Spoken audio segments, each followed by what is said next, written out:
it, what am I going to say?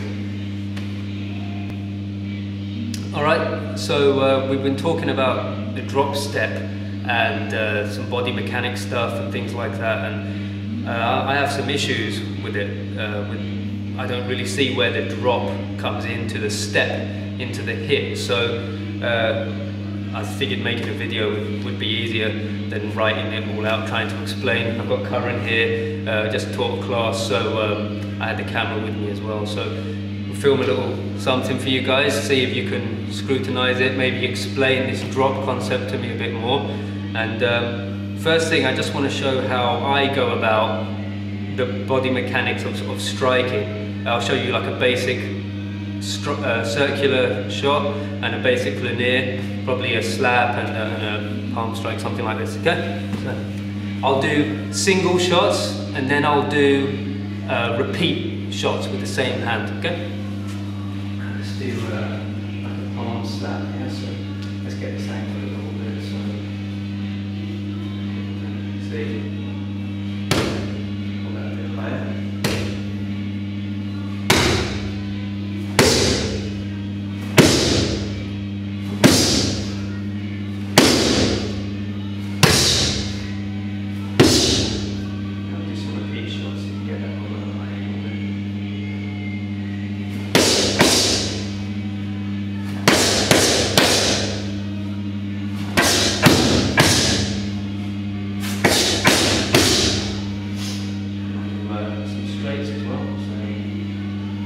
I won't go full force because I've got no gloves on, I'll just do a straight fist.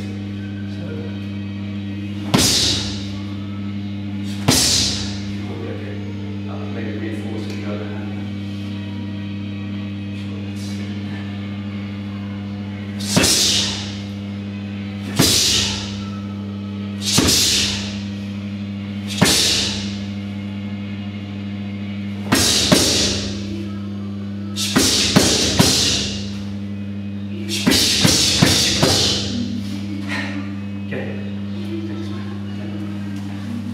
So, I am indeed stepping into the strike, or at least I think I am, I hope I am. But I don't see where the drop bit comes into that. Why would I sink my weight down onto that lead leg when I want all my force to go into the target? I don't quite see it now. I'll show you the drop step as I have been taught it, very briefly by Joe Hubbard. It was a while ago, so apologies if I misquote him or if I get it a bit wrong. But the way I was taught it was off the lead hand when striking somewhat downward. And even then, I personally think there's a better alternative. So it looked like this. I'll just leave it as. It was basically what's known as a face smash, one of these World War II combative things. Off the lead hand in a preemptive context, I'm striking kind of down with an open hand, down onto the face, and I'm stepping in. And this is where the drop comes in. Here, sinking of the weight, bang! Now, I understand that's a good way of putting force in there. One issue I have with that is you can't repeat that. I mean, how do you repeat this shot? What am I going to do? Bounce up and down and do this every time? Like this? Likewise with a hammer fist. If I want to repeat that, it's not going to have that drop in it again. So that's one issue I have. Also, if you do have to strike off the lead hand, for me, I don't want to drop into that, whatever it is. I would rather still use my hips. So if I had to hit off the lead, still use the hips in here, boom. Even if it's a body shot, here. So at least I can repeat that, because I'm relying on the same technique, which is it's renewable. It's like a renewable resource kind of thing. So yeah. And on the subject of hip and shoulder, I'll just go into that, what I feel about that. And with regards to the strikes I was doing before, the hook and the punch, you may notice there's a slight difference from the last video I made where I was hitting the bag. The reason for that simply is because since making that video, I attended that Mick Coop seminar, and he taught me, well, nothing special. It's the same stuff you see on his videos. It's basically the tilting of the axis of the shoulders and the moving of the head. Those two elements for me really changed the way I hit, and so if it looks kind of familiar, that's why.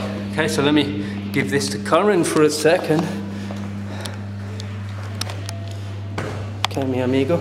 So if you just bring that around here so I can use this wall. So for me, the key element, if there's one thing I think is like the most important point about striking, it's the hip to shoulder relationship. So this basically means the separation between hip and shoulder. Lots of all instructors say you need to put your hips into the strike, but they don't. It's not just hip. They're talking about hip and shoulder, I think. Like I've seen a couple of clips of that guy Dennis Jones, the ex-bouncer guy, and he says, so when you hit, you put your hip into it, and you move your hips round. And he's moving his hips, but he's also moving his shoulder too. So what I'm saying is the separation needs to be there. If I say move your hips, I'm talking about this. My hips move, my shoulder stays where it is. If you're talking about rotating hips, this is what we're talking about. And you know, the separation of hips from shoulder, as you notice, it's kind of an effeminate looking thing. It looks like belly dancing, it looks like salsa, and the reason is because it is really. And so maybe that's why many instructors don't touch upon it. But for me, I think the hip preceding the shoulder, hip, then shoulder, the separation 1, 2 is important. So we have a little drill that we do in our class, which looks really weird, but I think it's quite effective. It's basically this. I lean my shoulders against the wall. My bum, my lower back, there's no contact there. So I don't know if you can get that in the mirror, Karin. So there's a gap here. My feet are about a foot away. Okay, and then if you bring it back to me for a sec, bro. My elbows are, my shoulders are in contact, and then I put my elbows in contact. And the first phase, all I do is this. Don't know if you can get that in there, Karin. Yeah. All I'm doing is stretching. That's all it is. I'm getting used to moving my hips separate from my shoulders, and you'll find a lot of guys when they first do this drill, it's very stiff. They get to about here and they stop.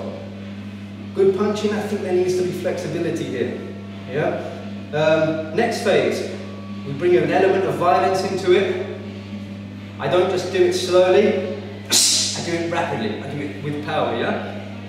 You'll notice my shoulder, my arm wants to come off the wall.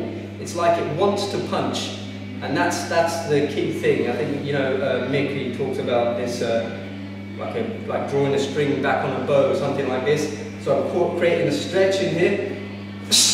One side. The other side. So we really feel that in there, that twisting, ripping, stretching kind of thing. So my hand wants to punch. And just this drill by itself is very effective at teaching people that separation. And then what you do, you move on to the pads or the bag or whatever, and you do your punching, except now, having just done that drill, you stay conscious of making the hip move first. Boom. So yeah, that's it. Basically, that's my take on hitting, whether it's off the lead foot, still hit, bang, or whether it's off the rear, yeah, and whether it's a hook or even an uppercut, hip moves first, bam. Where the drop concept comes into that, I can't see it. I mean, You move weight onto the leg, but the dropping thing, I don't get. The only time I could maybe foresee it is when striking downwards, yeah? In some way. So yeah, that's it. Yeah, that's it. Thanks, Karen, we'll kill it.